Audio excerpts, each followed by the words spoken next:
রহমানির রহিম। আজকে আমাদের 11 দলীয় নির্বাচনী ঐক্যের যে প্রক্রিয়া চলছে, সেই 11 দলের একটা বৈঠক ছিল। আমরা শীর্ষ বৈঠকের এই আয়োজনটা খুবই তাড়াহুড়ার মধ্যে এবং একটু ক্রিটিক্যাল সময়ে নির্ধারণ করতে হয়েছে। নেতৃবৃন্দ দেখা গিয়েছে অনেকেই সারা রাত এগুলো নিয়ে দৌড়ঝাঁপ করেছেন, আলোচনা করেছেন। তো রাতের গভীরে সিদ্ধান্তটা ফাইনাল করতে হয়েছে এবং সবাইকে সময় মতো অবহিত করা সম্ভব হয়নি।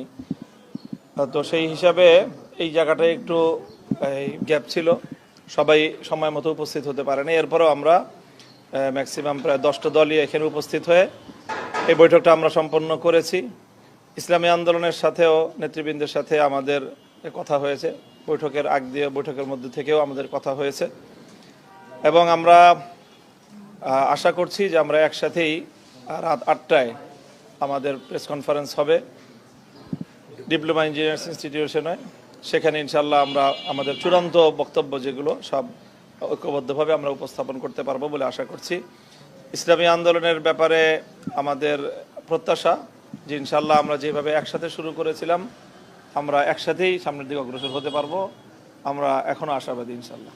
আচ্ছা, একটি বিষয় উঠে আসছে, মানে একটু আগে যখন আমরা খেলাফত মজলিসের নায়েবে আমির ওনার সাথে কথা বলছিলাম, আজকে বৈঠকে আপনারা 45টি আসন সমঝোতার ব্যাপারে 45টি আসন কোথায় দেওয়া হচ্ছে ইসলামী আন্দোলনকে, এরকম একটি আলোচনায় এসেছেন, একটু শুরু করেন। এই বিষয়গুলি আমরা অফিসিয়ালি এখনো পরিপূর্ণ ফাইনাল করছি না, যেহেতু আমাদের রাত 8টার সময় আমাদের প্রেস কনফারেন্স আছে। আসন সংক্রান্ত যাবতীয় ডিটেলস আমরা সেই কনফারেন্সেই করব ইনশাল্লাহ এবং সেখানে ইসলামী আন্দোলনকে অ্যাকোমোডেট করেই আমরা আমাদের চূড়ান্ত তালিকা আমরা প্রকাশ করতে পারবো বলে আমরা আশা করছি ইনশাল্লাহ।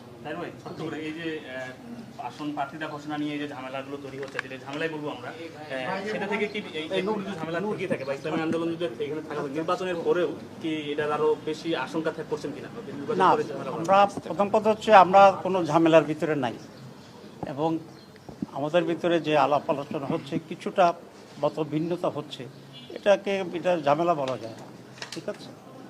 আর 2 নম্বর হচ্ছে আমরা রাত 8টায় কথা বলব, এখন আর আপনাদের সামনে আমরা তেমন কথা বলতে চাচ্ছি না।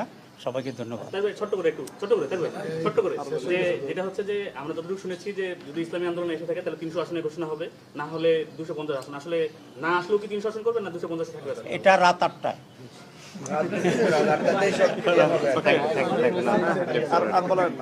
আর ধন্যবাদ সবাইকে, ঠিক আছে।